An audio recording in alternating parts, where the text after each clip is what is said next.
Ladies and gentlemen, welcome back. Not the first episode of 2024, but the first episode that we're recording in 2024. I got my man Gene Song here, first year business student. What's going on?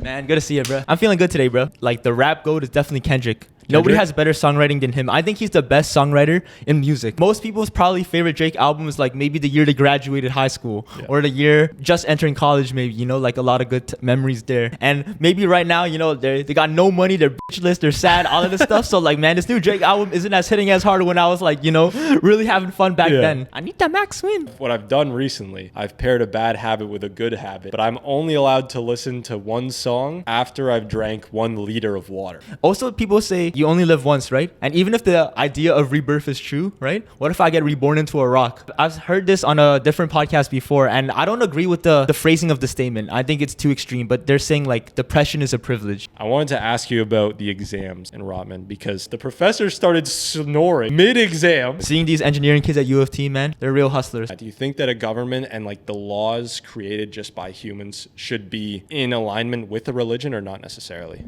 I think that's dangerous. After the Korean War, Korea was dirt poor, right? And now they're a top 15 GDP in the world, right? How did I get to that point, right? It's just so much drilling of these kids, right? Basically, this one test that they write dictates their entire like high school GPA. If you forget your student ID, you can call the police to drive you to your house to go back because it's literally that one day. It's do or die for them. Ladies and gentlemen, welcome back to the VoV podcast, Voices of Vic. Not the first episode of 2024, but the first episode that we're recording in 2024. I got my man Gene Song here, first year business student. What's going on? Man, good to see you, bro. Thank you for coming on. Appreciate it. Man, I'm feeling good today, bro. That's good. That's good. That's great. How was your first semester of school at U of T? Man, I want to say like it went by quick, but honestly it didn't. Like that was pretty long. I can't lie. Yeah, ramen. I guess I have a bit of a more unconventional path with like Vic 1. It's just a first year program. We've talked about this before, right? But didn't have like the full ramen course load, but still felt like Eco 101, RSM 100, all of that. So I guess we can get into it later. But yeah, definitely didn't go by fast, but we thugged it out, you know? Absolutely. Yeah. First years, you know, it's different for people with first year. I feel like for me, I have an uncommon first year experience. Usually people struggle with grades in first year because, you know, the social life is so exciting. They're getting ready, they're independent, all this type of stuff. And then they pick themselves up in second year, third year, so on. I think you did pretty good though in terms of grades. I feel like you managed it. I mean, I passed. That's all I'm gonna say. There you go. You know? Yeah. Absolutely. Not only I actually consider a pass. What is it? I think it's like a 2.0 GPA, 2.1. That's what you need to get to stay in residence. So, I mean, some people leave residence after, so it doesn't really matter. But for me, like with the podcast and everything, for me, failing is below 2.1 because I don't want to get kicked out of here or else VoV is going to get fucked over. It's life or death for you, bro. It's whether you can stay close to school. Exactly. I will say, this is a mess. I was cleaning up before you showed up. We had a bunch of drunk motherfuckers here last night. Oh, okay. And I wasn't part of it. I just wanted to apologize for the mess. I know. Don't worry about it, bro. It looks clean to me, bro. Awesome. I was insane. Appreciate it. I was. I think they were bumping some Kendrick, which is your boy. Yeah. No, I love Kendrick, man. Yeah. I guess we can get into that. What song was playing? Money Trees? Bro, I don't know any Kendrick Lamar songs. No offense. Oh wow, that's crazy. Unfortunately, I don't listen to a lot of his stuff. Fair enough, man.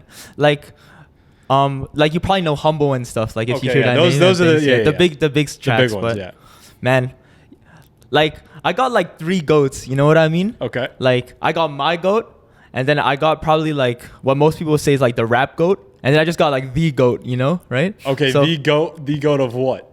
Of music? Man, this might be crazy to say, but maybe music, yeah. Okay. So let's hear who are these 3 goats.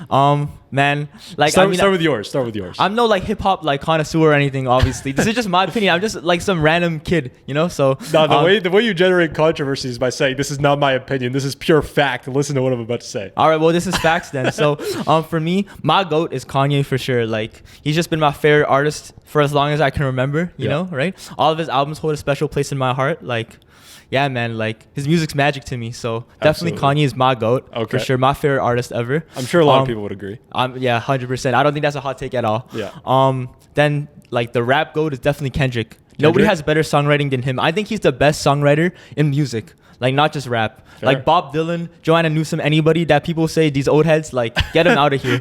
Like I know you're not familiar with these songs, but like a song like "Sing About Me, I'm Dying of Thirst" or "Duckworth," like all these different songs, ain't nobody can write it like Kendrick for sure. So What about the writing makes you say that?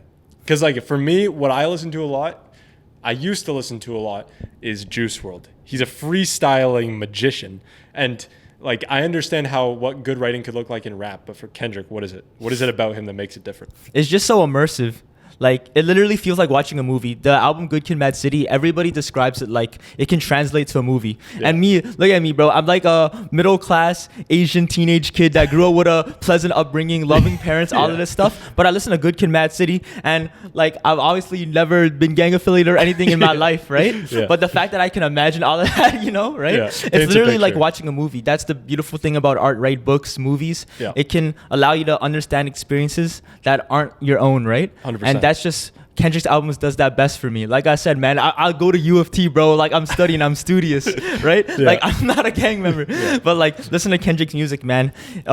Gives me a lot of perspective for sure. So that's why I say he's like the best songwriter. I'm sure other artists do it really great, but from all the ones I've listened to, he's definitely the rap goat. That's perfect because they should be able to paint a picture in your head. I went to watch the new Hunger Games movie with my mom, and Respect. she read the book before going to watch the movie, right? Because it's books. Hunger Games are books originally.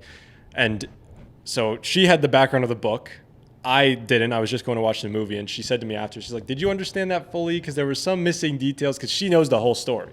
I'm just watching the movie. So I'm like, yeah, no, it made sense. But for her in her head, it's like there was however many pages that were missing from the movie itself. So just to come around full circle, how does this connect to music? What you're saying about Kendrick is books are so awesome. Storybooks, I mean, because the author puts a bunch of words in a book, writes a bunch of words on pages, and it's not one story. It actually generates and creates millions of stories in people's minds. The way I read The Hunger Games is different than the way you read The Hunger Games is different than the way my mom does. So with music, that's actually a good point. I never thought of it that way in the sense that it can create different stories for each person listening to it. Yeah, no, 100%. And I guess I'll get to this part. You might have to clip this one, but I think like I said, my goat is Kanye, but the goat of music is Drake, man. Like Drake? Nobody's doing it like Drake for real. Fair. He said it himself, he's got more slaps than the Beatles, and it's true, man. Statistically, just look at it, man. Look at the numbers. Yeah. He won like Billboard Artist of the Decade. Just watch that video, and then you see all his accolades, right? Yeah. He's the most streamed artist in Spotify. Just out of any artist, right? All his songs. I think, man, people are so quick to hate on Drake, and I just grew up in Toronto all my life, right? Yeah. And like everybody just hating on their own boy. Like he's the one that put us here. Like you could put like Justin Bieber, Celine Dion before, whatever. But like, man, like what else with Drake? He literally does have more like, I don't know what the actual thing is, but like top 10 Billboard hits than the Beatles. And I think one thing that people need to emphasize more is that in the time of the Beatles, you go to the store, right? Like it's all laid out in front of you. Yeah. But now with the options of Spotify streaming, right? How many options are there, you know, right? That's to a good listen to point. music. That's a And good point. the fact that he's still dominating in this, I guess maybe you can argue that says more about him as a marketer and a businessman than a musician, Yeah. for sure. Like you could say his music has no substance, whatever. You can be a hater however you want. Yeah. But if you wanted to look at it from an objective metric by any means, which is just like sales and streams and stuff like that, then who's beating Drake? Nobody. Yeah. And Nobody. I got What one about more- Taylor Swift? That's a good point. Well, we'll get into there, but I'll just speak for Drake specifically. But for Drake, man, another thing I gotta talk about Drake is people like his album rollout always has a cycle. You know, his album comes out and everybody says it's dog shit. Like everybody says it's ass, right? But then a few years come around and they're like, yo, this album low key top 5 Drake. Yeah. Everybody says the usual Drake albums are the best, like Take Care, right? What else? Nowadays people are liking Views more, right? Yeah. And nowadays even people are liking Certified Lover Boy more. And I remember, like, I'm not gonna lie, I was included because I was a Kanye stan, right? Okay. And Donda and Certified Lover Boy, you remember? Yeah. It came out same time, so I kind of had to ride for Donda. But like even now people are saying like CLB's low key top 5 Drake. So just it comes around. People are just so quick to hate on Drake for whatever reason. Yeah. But they just gotta let it marinate. And I'm just gonna keep going for this idea because I'm very passionate about this. Respect. But people, the reason why people need to let Drake marinate is because of this idea that this past is always nostalgic, right? Nostalgia can filter out the bad memories of the past, unless it was that traumatic. But usually you only remember the best parts, right?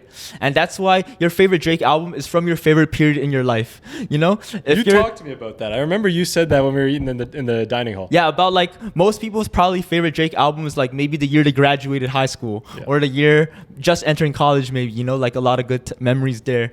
And maybe right now, you know, they got no money, they're bitchless, they're sad, all of this stuff. So like, man, this new Drake album isn't as hitting as hard when I was like, you know, really having fun back then. But that's just because you have memories associated to the music, right? That's true. And maybe Drake's music doesn't, like, you'd say, oh man, it doesn't have enough substance to compete with Kendrick or whatever. But you just gotta you just gotta keep on living your life. You just gotta enjoy the moment and keep on living to the fullest and make sure your life right now can match the Drake songs. You Absolutely. Know? That's a really good point. You make a good argument. Do you think that there's something to be said about the best music is the music that's most accessible? So like Drake's got a super wide reach. Like a lot of people love his stuff, whereas there's some like low-key artists who maybe have really good high-quality stuff. It's just like people don't feel connected to it. There's something to be said about Drake. You know, he's an icon of the city. Like you said, he's a great marketer. He was on a live stream the other day. What was he doing was he on Twitch? I need that Max win. That stuff, what is like, that? Yeah. My cousin and my brother came to a restaurant and they just kept saying that. I didn't understand what that meant. What are you? You're 03, right? Yeah. Oh man, but you're not on TikTok a lot, right? I'm not on TikTok. Yeah, so that it makes sense. Bro, he was just saying that in the stream, like you can't explain it. He just has a hat that literally says that on it, right? Yeah. And he's like, this is my alter ego. You just gotta know the meme, you know? That's right? fair. So, I remember back in 2018 when he was playing Fortnite with Ninja. I do remember that. I don't remember that, but like, yeah, you knew? Like, no. Now that you bring it up, but yeah, he's just been doing goofy stuff. I love Drake, man. Yeah. Yeah. That's what I think. I think that he does it on purpose because he knows it's going to blow up. Even though people, like, how many Drake memes have there been over the years? Honestly, maybe I feel like maybe early in his career, he does these things on purpose to become big. But now I think he realizes that no matter what he does, it'll just become big, like just some random thing. Like I don't think he thought twice about it. I think he's just happy to be goofy. People call him a cornball. I'm corny. I love Drake. You know, if people call Drake corny, so whatever, man. That's fair. Yeah, no, it's just like I can't think of any rapper that's had more memes made out of him than Drake. Yeah, my favorite one was there was one I saw him on a basketball court the other day where he used his own meme where it's like Drake's the type of guy to say yeah. Or that's like a good clip. Drake's the type of guy to wiggle his fingers in a box of donuts and say I don't even remember all of us, Drake the type of guy memes. But yeah, no, he's just self-aware. I'd love to meet him, you know, like I feel like he's very down to earth, and it makes me very sad. It saddens me that all his haters, like a lot of people from his own city, man, they don't want to support a boy from their own city. So yeah. Yeah, no, but I think there's definitely something to be said about if a lot of people listen to your music, even like, because I talked about it with so many people. I talked about it with a girl named Kushpreet. She's a big Drake fan. I talked about it with Thomas Carley. He's a music student, and how he was basically saying that even though, like you said, there's no substance, that people say there's no substance to it, if it makes people feel a certain way, that is a quality piece of music, in my opinion. You know what I mean? 100%. And I think what you were saying before, does like popularity translate to quality? I'm just going to say, I'm only speaking for myself, right? Yeah. So I think Drake is the GOAT, right? Yeah. And I have my own favorite artists. I talked all this stuff about Drake, but I have some artists I would put above, like Kanye. Frank Ocean's my second favorite artist of all time. Yeah. There's a K-pop artist named IU, solo vocalist, really amazing. Yep. My favorite band is Radiohead. Okay. I love the Smiths, the Strokes. So I do have my own favorite personal musicians. I think people got to stop saying like objectively this is the top 5 best movies or albums compared to all of these things. Just say what you like, you know? Yeah. Like nobody wants to hear the same top 10 rap list. There's a website called Rate Your Music, right? Okay. And it's just like where the music nerds go. It's kind of like, you know, Letterboxd for movies. Have you heard of it? No. It's just a website where people go to rate movies, and like people base their top 10 favorite albums or movies list off of these websites, off the like general charting top 10s. Yeah. Right? Yeah. So, man, people just gotta just like what they like, you know? Absolutely. So I agree. And I typically, unless I'm trying to like purposefully enrage a person, I'll say, my top 5.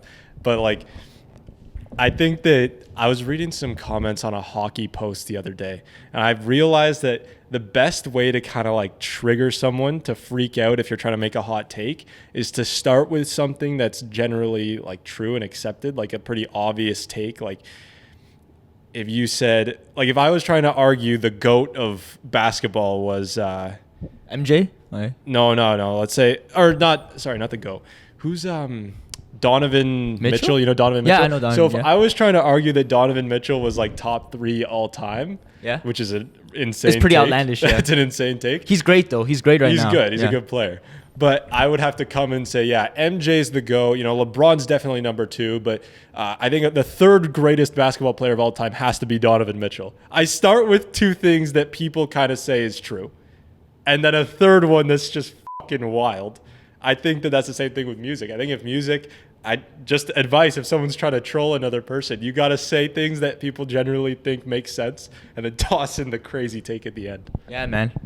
I don't know, man. People are just happy to get upset, bro. Yeah. I don't be on Instagram comments. I love reading them sometimes. Yeah. They've definitely evolved, but if you participate in that, there's better things you could do with your time, you know? I agree. Yeah. I absolutely agree. Yeah. I was talking about that the other day. It's true. Another thing I want to talk about for music, which is, it's crazy, but I'm going to bring it up because I find it interesting. I, for the longest time, up until very recently, would consider myself a person who had a music addiction. So I think everyone's posting their Spotify Wrapped at the end of the year, right? And people mainly focus on the top 5. I think an interesting thing to focus on is the total minutes you had over the year. I had something like 70, 80,000 minutes of music, which is like, I think that's definitely above average, man. It's 3 to 4 hours a day, which is insane. I realized that like this isn't actually a distraction. I think music is a beautiful thing. I'm not against music, but it's so good. You know, the saying, too much of a good thing is never a good thing. So music is this for me. So what I've done recently, I've paired a bad habit with a good habit. It might be extreme. People have told me it's too extreme, but I'm only allowed to listen to one song after I've drank 1 liter of water. So I'll down a bottle of water and then I'll pick my song for that bottle, basically, which is once again extreme. But that's what I'm doing right now. Man, I don't know if I could do that, bro. Like, I just love like music's great. Music's great, right? In moderation until you start listening 4 hours a day and it fucks up your life. That's the only reason I'm doing it. I think one thing I realized is like, you know how maybe you're taking a TTC, right? Or like you're going off for school and you realize like, man, I forgot my headphones at home, right? And you have to go through the whole day without your headphones, you know? Yeah. Suddenly, like, you don't know how to live anymore. Yeah. It's just you and your thoughts and the TTC. Yeah. And sometimes that's a scary thing. So I think in that sense, if you're too scared to just like accept silence and confront your thoughts, suddenly everything's creeping out. You're thinking about midterms, you're thinking about your future, everything. Then I can see why you would eliminate that, but 1 liter for 1 song, man, you really gonna be bumping that song then? Yeah, after I will that be. Trust liter. me, I was. Every time I just sit and I take it all in. It's amazing. Wow, I could never do that, but I respect that, man. That's fair. Whole different kind of fasting. Yeah, honestly, literally. Full circle ties into another idea I was thinking of. I wanted to talk about on the pod was people struggle with different things in life. Okay, people have different sorts of problems. I think a great way to measure success, because a lot of times I'll ask guests, like, what's success to you? Like, you have your dreams, whatever, like you're a business student, you want to do this. Overall in life, how do you measure success? So I'll tell you mine after, but what do you think? How do you measure success? I mean, it's cliche to say, I think this is the obvious answer, but it's just happiness, right? Happiness. But that also means money, because money does in fact buy happiness to some extent. I think once you get to a certain point of having enough money, then you can be happy, because if you're constantly thinking about having to pay off things, just constantly being behind, then you can't be happy. So first you need that. But even as a ramen student myself, I feel very fortunate growing up. My drive is just the fact that my parents work so hard, right? Yeah. Immigrating to this country and everything and sacrificing a lot. So I feel like it's on me to continue to work hard to build that up. Yeah. So that's my motivation, just to do that. But I want to be a family man personally, right? If global warming and the economy, whatever allows, right? We'll see how this goes. Respect. Maybe we're the last generation or generation alpha, whatever. Hopefully not. Hopefully not. But I like to be optimistic. Just enjoy life, man. Also people say like you only live once, right? And even if the idea of rebirth is true, right? What if I get reborn into a rock and I can't do any of this fun stuff anymore, right? True. So I might as well live it up right now. So absolutely. Definitely. Yeah. I agree. I completely agree. And yeah, family is extremely important. The way I see success, how to measure success, is how good are your problems? That's how I see success. How good are your problems? I was just talking to you about my music addiction. That's a pretty good problem to have. If the main thing in my life that I'm worried about fixing is listening to too much music, that's a good life. So I think that if people generally like want to improve their life, even don't think of it as oh, I have all this stress, like you said, even if it's about making money. Upgrade your problems. There's always problems in life. For sure. No matter where you're at, just upgrade your problems, because you could be addicted to drugs and alcoholic. Those are real problems. You got to fix that. But once you get to a certain level, like a bunch of U of T students are stressed about, tests, finals, grades. That's a good problem to have. You're the best school in the country. You know what I mean? 100%. It's like, Maslow's hierarchy of needs, right? Yeah. It's kind of literally just going down the table, right, where you're at. I think that's the way to check your privilege. I've heard this on a different podcast before, and I don't agree with the phrasing of the statement. I think it's too extreme, but they're saying like depression is a privilege. Depression is a privilege? Because if you can have the time to think about your mental health, then you have all your other needs met. That's right? True. So, but then some people don't have like their basic needs met and they have mental health. That's tough. Right. So I don't agree with how that statement is phrased, because depression and privilege are both very strong words. And I don't think that's fair to the people who are actually going through very serious mental health issues. That's not fair to them. So, but what I want to say is kind of what you were saying. Like, what was the exact phrasing? The better your problems. Upgrade your problems. Upgrade your problems, right? Yeah. So, man, you know where I heard this from? I was just seeing back when Andrew Tate was on everybody's feeds, even no matter what you believed in, right? I remember him saying a problem billionaires have is they have like billionaire FOMO because of their private jets, right? Yeah. So if they see on like their friend's story or their friend's texting that they're having like this party in Dubai, but they're in Japan or something, they would just think that's like taking the next stop in this TTC for them. They can just take their private jet and fly over there. So they have FOMO constantly because they're not limited to space. The confinements of space don't exist for them. With private jets, they just go anywhere around the world, just like that.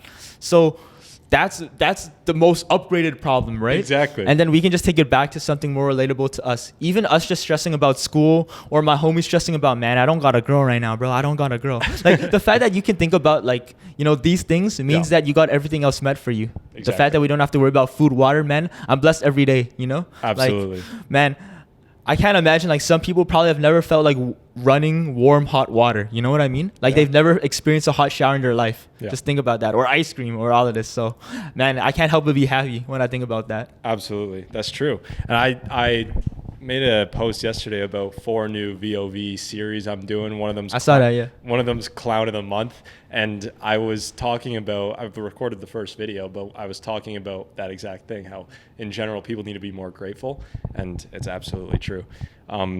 Circling into Rotman, we were talking about, education's a privilege. If you're stressed about tests, you're stressed about good things.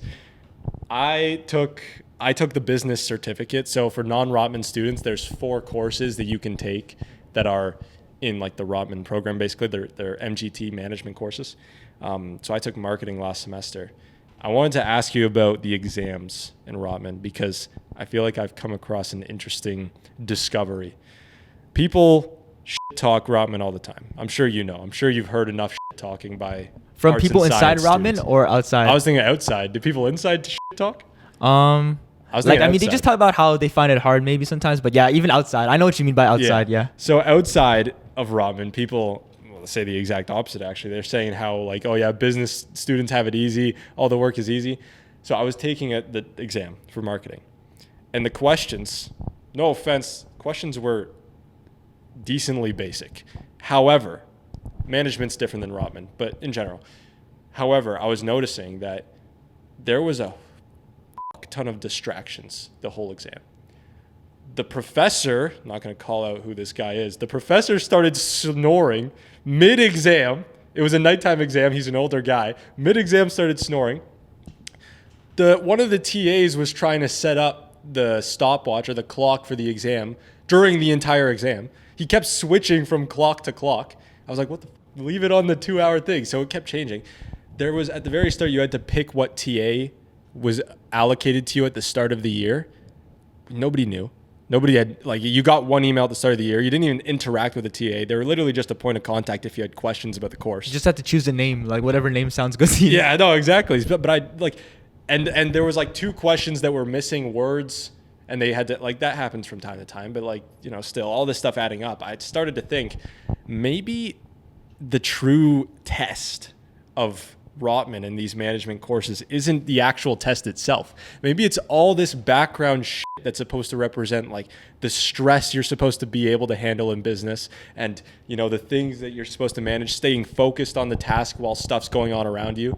Maybe that's how you actually find the best business students. It's not necessarily pen and paper. It's like, how can you manage stress? How can you deal with all these things happening? What do you think about that? That's just kind of a theory I have, but Man, I gotta say, from the exams I've written after just one semester here, I haven't experienced anything like that myself, right? Okay. But maybe that's an upper year thing.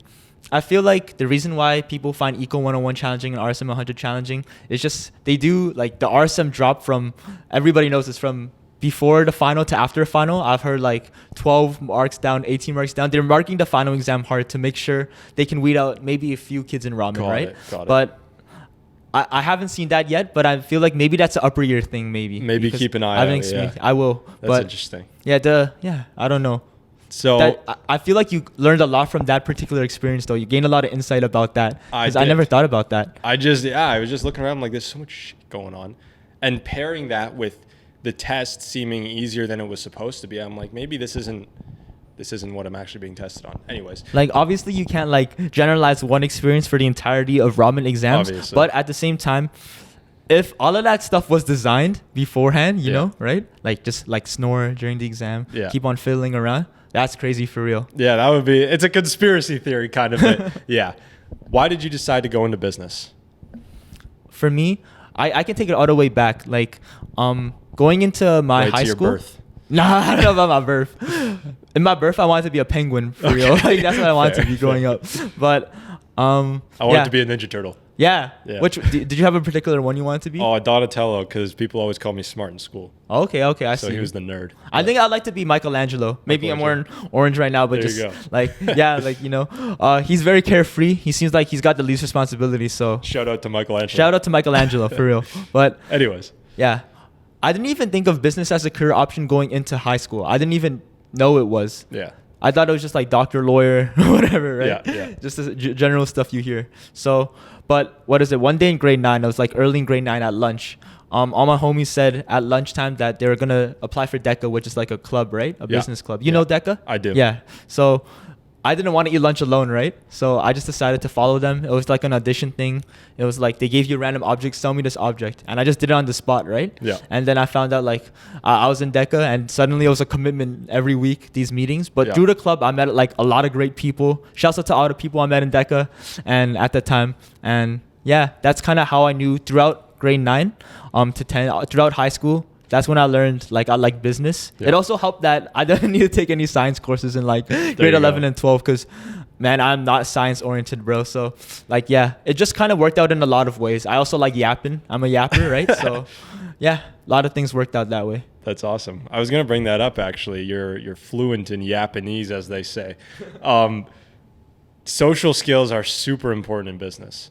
And this is something that not all fields really emphasize that much, but I think that ramen does. You always hear about like, oh yeah, network, connections, LinkedIn, all this shit, right? What are some of the kind of immeasurable skills that you think make a successful businessman or business student even? Is there a difference? Like, do you think that what helps you as a business student is what's going to help you as a business person? I feel like I can't answer that question yet because I feel like I haven't been a business person yet. Fair. I'm barely into being a business student myself. Yeah. So I think just for my lack of experience right now, like humbly, I can't say that I know the answer to that. Fair. Maybe reach me in a few years, hopefully. I'll get back to you. Yeah. I feel like social skills is number one. And 100%, yeah. You were talking about that example of, sell me this pen. Obviously, there's a certain way you have to do that, but charisma is huge. Getting people to like be interested. If you have the best possible pitch, if I handed you a script, not you, if I handed some business student a script, this is the 100% foolproof script to get anyone to buy anything, and they delivered it in a monotone, boring, shy way, you're not going to make the sale.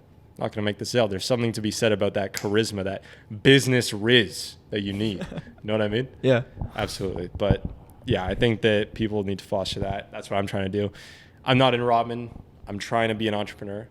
A main thing It's actually really interesting. Every time I get someone, actually, before I tell you this story, where do you want to work? What do you want to do after university? For me, I've kind of like narrowed it down. Yeah. So in the world of business, there's obviously like finance, accounting, economics. Like in Rodman, there's the specialists, right? Yeah. So I feel like myself, I wouldn't want to do accounting. I find it interesting, but I wouldn't want to do it for the rest of my life. Yeah. I feel like I'm not very finance, economics oriented. So probably in management.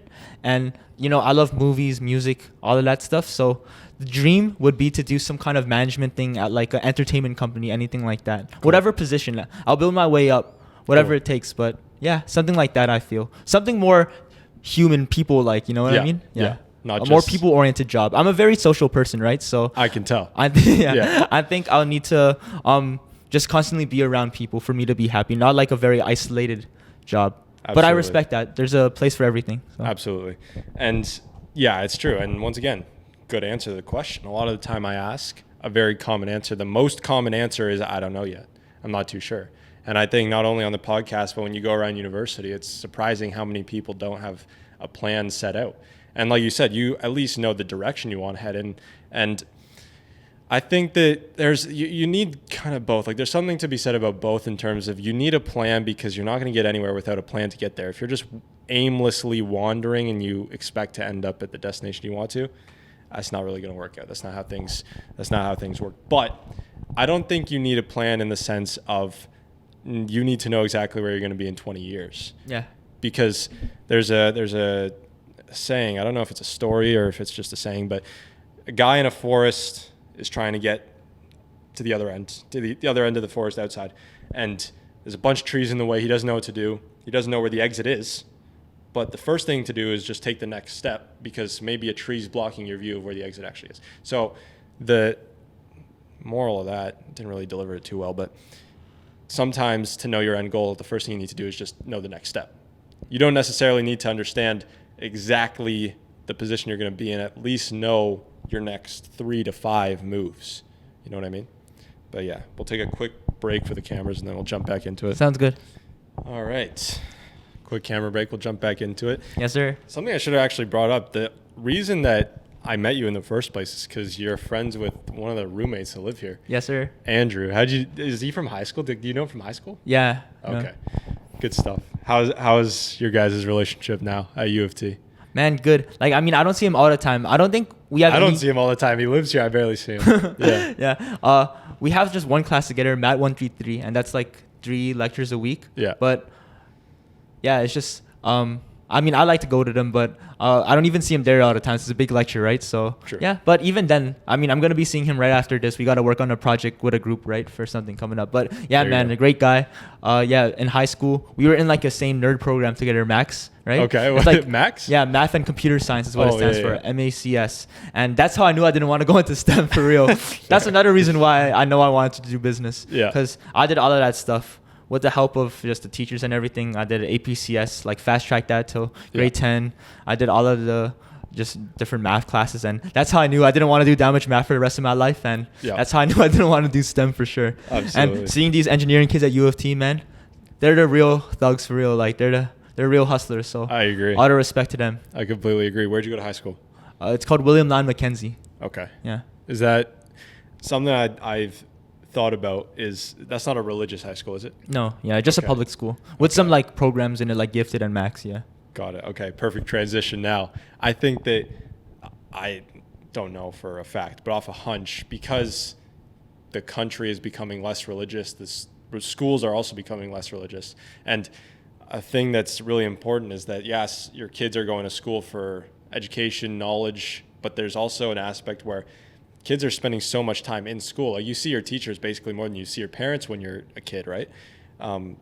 It's important to also be teaching them certain values.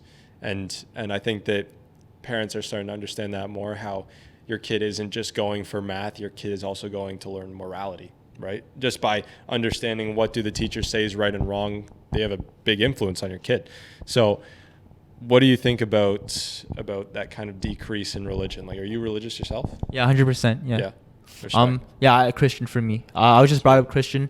My parents are very big Christians, right? So that was just easy growing up, and I have so much value for it myself. I do not think everybody needs to be religious. Yeah. I don't think anybody has the right to force that upon anybody. Just forces anything upon anybody that they don't want, right? Yeah. But the values I find in it are just the values you get from it. I'm using that word a lot, but I genuinely believe in it. Like, for me, the reason why I find it so important is the fact that religion teaches me like discipline, patience, all of these things. I feel like if you just think of the practical reasons why religion is good, it just makes sense to me. Yeah. I feel like just being able to believe in something that you can't see, there's value in that too. Being able to have faith is, I think, very important. I find a lot of value in prayer, right? Yeah. Because what the value I get from prayer is discipline, just being able to, and also reflection and great gratitude. Just praying, it makes me think of all the good things in my life, you know? And I just feel like it kind of increases my happiness in all of these different things. So yeah. And Absolutely. reflection's important too. Just pondering. So all that stuff is important. Yeah. Gratitude. I was once again saying on the exact same video that God is an extremely positive force, whether it's religious or spiritual or whatever. I think everybody needs that in their lives. And obviously the religion is what teaches kind of, or even the Bible. I was gifted a Bible for Christmas, so I'm going to read it over. I want to learn more about it, obviously, but that's great, man. It's yeah, it is. And it's, I think it's more needed than ever because we're seeing kind of the effects of what happens when you take religion out of a society, out of a culture. You know, things start to go wrong. Something that I want to ask you about the Bible in specific is that an opinion I've kind of had is that it's dangerous to take the Bible in bits and pieces, in the sense that, you know, there's a bunch of these people that say, oh yeah, I follow this part but not this part, or like I interpret it in a different way, like I consider that blah blah blah. I think that can lead to pretty bad things. So let me give you a basic example. If I was to teach you how to cook a steak and I gave you a book with 2 pages, page 1 said turn on the stove, step 2 is put the steak in the pan. Okay, 2 steps. If you cut the book in half and you only took 1 page, you're not going to have a steak ready to eat. You're either going to empty the gas out of your stove or you're going to have a raw steak and get food poisoning. So linking this back to the Bible, I think that if you only take this part and this verse and that page, you're going to end up with a broken religion. It's not even the actual religion. You're just kind of choosing the things you want to take. I think that if you're truly religious and if you're truly dedicated to Christ in this case, then you need to take it as the word of God, because that's what it is, right? And something I just want to circle back to from before is all these things like being gracious, being just kind, right? Yeah. Having discipline. You can have all of this stuff without being religious. And that's why I'm saying you don't need to force religion onto anybody. Right. You can have all of these things without religion.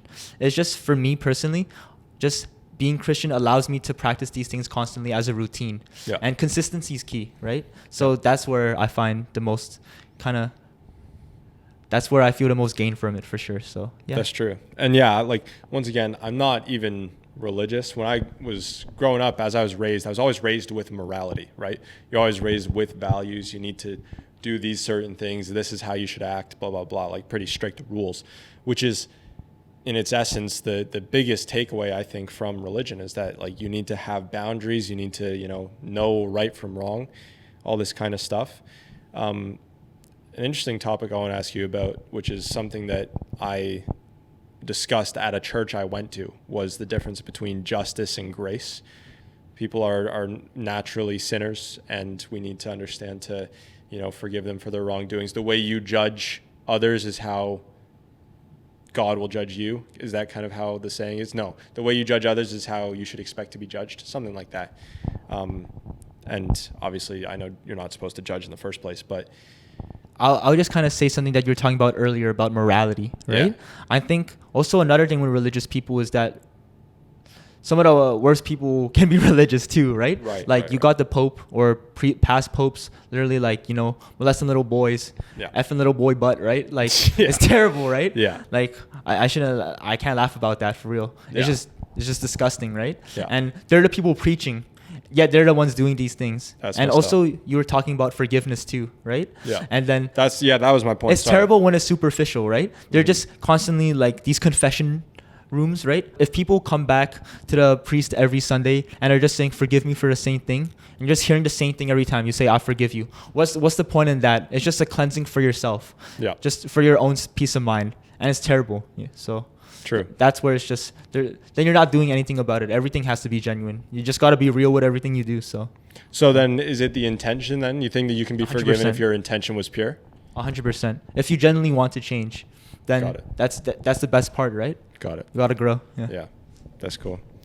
That makes sense. I do you think it's right for a country, like if like Canada, I don't know if it still would consider itself a Christian country or a Christian nation, but definitely in the past, like just the people themselves were more Christian than they are today.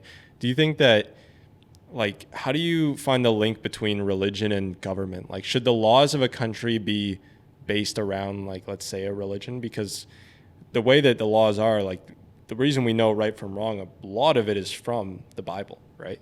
So, like, when it comes to newer age stuff, like, for example, in the US, when they legalized gay marriage, people were saying that this is no longer a Christian country. So, like, what are your thoughts on that? Do you think that a government and, like, the laws created just by humans should be in alignment with a religion or not necessarily? I think that's dangerous, personally, because I think that's when religion's at its worst, right? I think that's when religion is used as a weapon, right? And just with the history of Canada, First Nations people, they've experienced it the worst, I feel, right? Just with colonizers coming in and enforcing through their religion, all their values, just forcing it upon them. And that's what I absolutely disagree with. I like to think of myself kind of as like a 21st century Christian.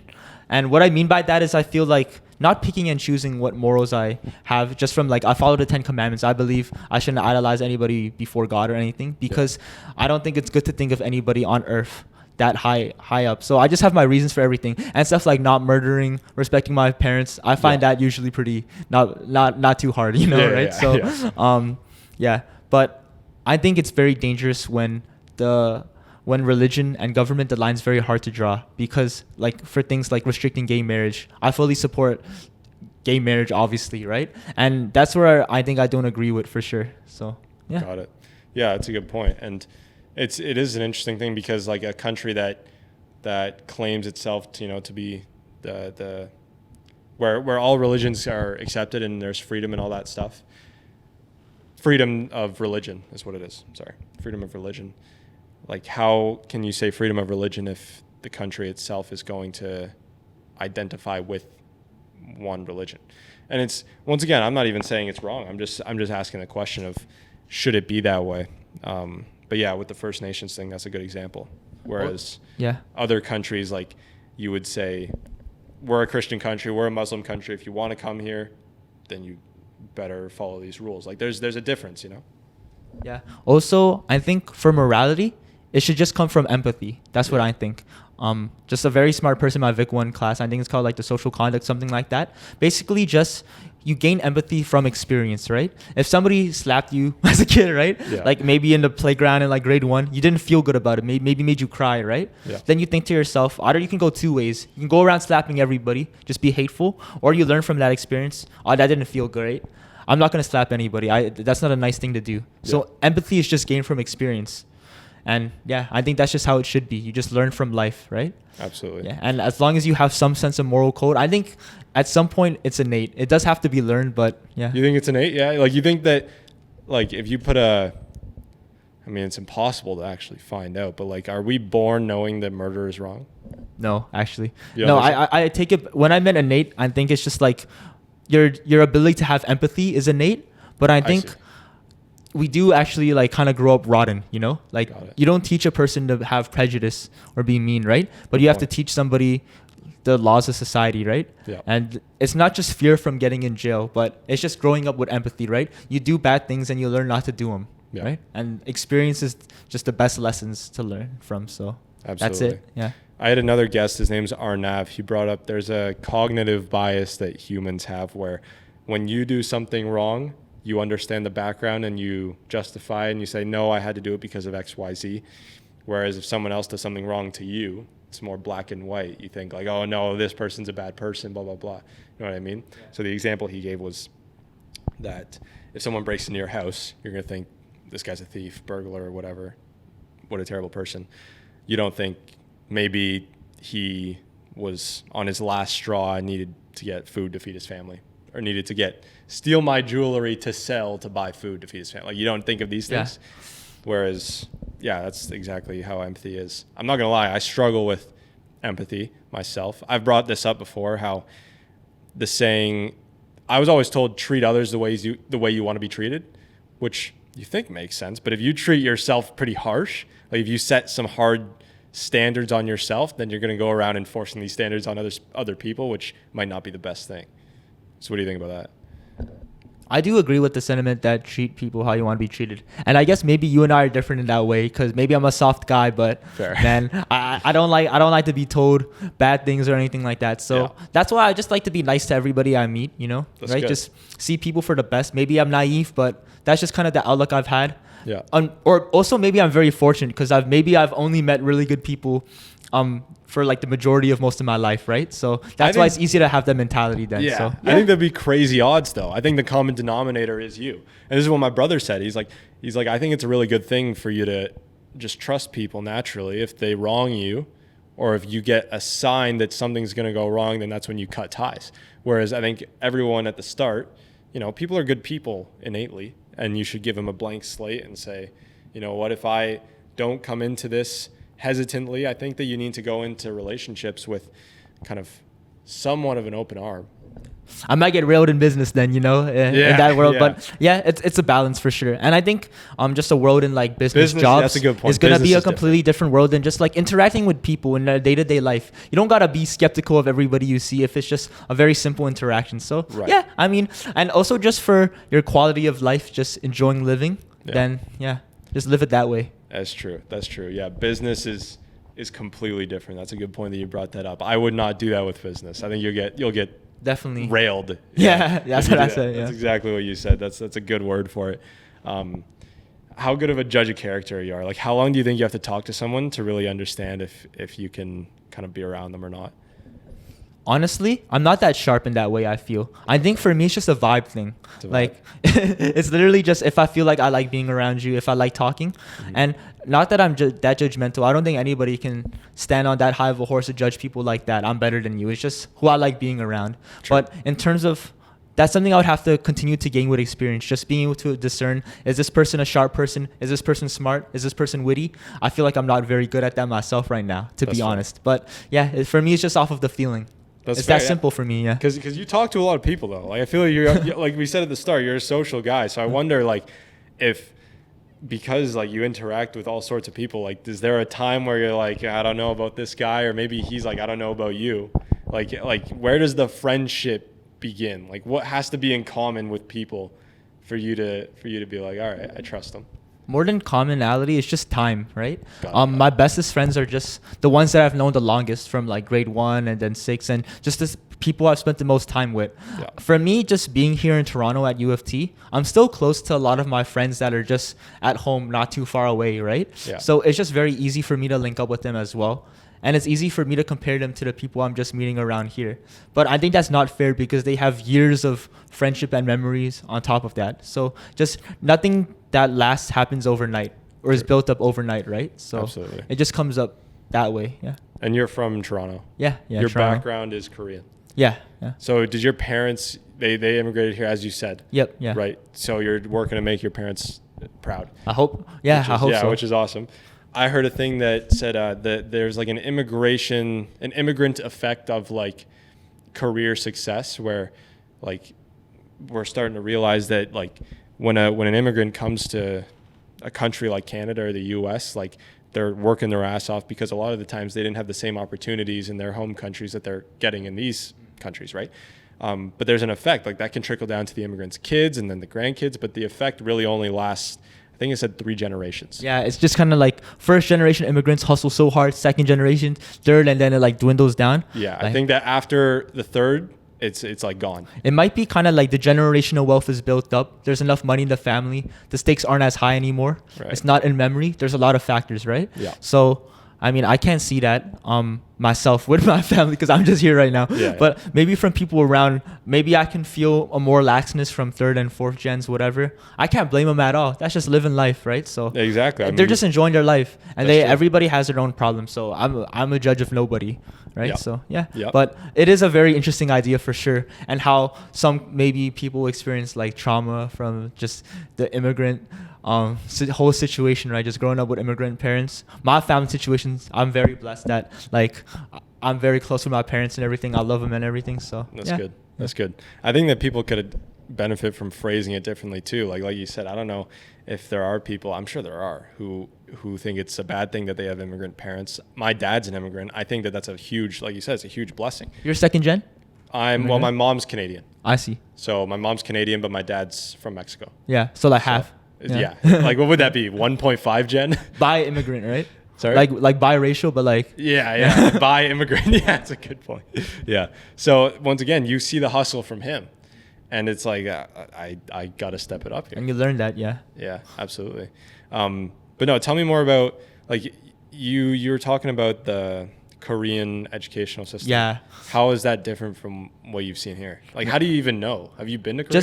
I mean, the last time I went to Korea for me was when I was in grade 6, right? So I didn't learn from that experience. I was just having fun. And that's been like 7 years since now. Yeah, but it's just, and obviously I grew up in Toronto, right? Like my whole life. So it's comparing it to my cousins. That's where I get hearing their stories, because like just their whole school system is so different, right? Yeah. And also from the history of Korea after the Korean War, right? To up until this point, after the Korean War, like Korea was dirt poor, right? But now they're a top 15 GDP in the world, right? Yeah. So how did I get to that point, right? Yeah. It's just so much drilling of these kids, right? Their school system is rigorous. Like they have a test at the end of their high school career going into university called the Sunung, right? Mm-hmm. And that's how they get university acceptances. Basically, this one test that they write dictates their entire like high school GPA. Everything that they've done in high school up until that point is just erased. It's just one test on one day. It's so serious. Yeah. Literally, airplanes don't fly in the morning across the thing to not mess with like oral, like the the listening tests for languages. They choose 5 subjects. I think some are mandatory, like math is mandatory, but they have a selection of 5 that they need to choose, and then they write them back to back with just a lunch break in between, right? Yeah. If you forget your student ID, you can call the police to drive you to your house to go back, because it's literally that one day. It's do or die for them. Holy right? And it's just like they prepare all their high school career, a lot of them since birth, right? Because knowing this, because this one test dictates whether they can go into best universities or not. Yeah. If people get a score that they're not happy with, then they have to wait half year next year to take it again. And there's whole institutions and schools, academies that are built for just preparing you for the next year if you didn't do good on your first attempt. And that's a big business. So that's how big this one test is, right? What's it called? Sunung. Right? How do you spell that?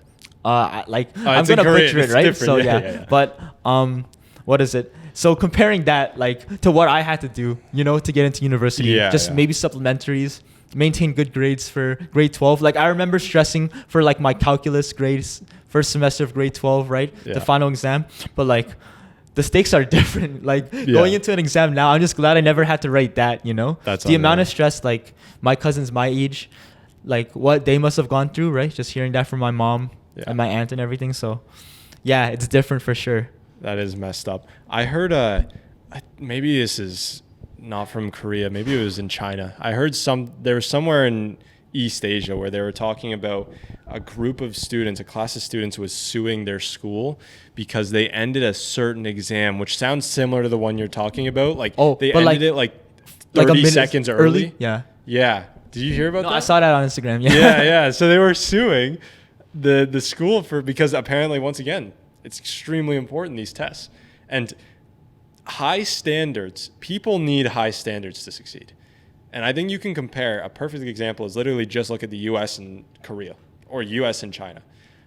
US, when JFK was president, there was this thing where each high school student needed to like have a certain physical ability, reach a certain level of physical prowess. Oh yeah, I've seen those YouTube videos like 1960s gym class, and Yes. it's like these people look like they're like WWE wrestlers, but they're just doing Exactly. pull-ups, running around like. And these kids are like grade 11, 12. Exactly, Built like they're that. tanks. Yeah. And this is what happens when you have high standards. You get these units. And yes, I don't know why you would loosen the restriction. I don't know why, like, if it caused stress, it builds a country up. This is what made the U.S. so great when JFK was around, or in that time in general, when, once again, high standards. Now, even though the country may not set high standards on you, and Canada's definitely not, I feel, but I think it's important as a family. Like, I don't know if your parents set high standards. I'm sure they do, being immigrants. They're extremely important. You need high standards, not only set by your loved ones, but set on yourself as well. Yeah, they definitely have expectations, right? But they're also very understanding, my parents particularly. So I feel very fortunate. I think it's a balance for sure, right? Sure. Because what I was saying about Korea being dirt poor after a Korean War, right? And on this test day, where literally most businesses close, all the kids go to write their tests, and all the parents go to like temples and churches to pray all day for hours, just praying that their kid will do well that test day. It's like everybody's involved. It's like the whole country literally goes silent, right? Jeez. And I think that's not good, right? Yeah. In some ways, because that's a whole different extreme. Right. Because the cost of that, from Korea being dirt poor to being a top 15 GDP, whatever, one of the richest Asian countries, like top 3, right? Yeah. Is now we have like a top 5 suicide rate, right? Oh, really? Just in the span, we do, right? South Korea does. That's not so good. it's terrible, right? Yeah.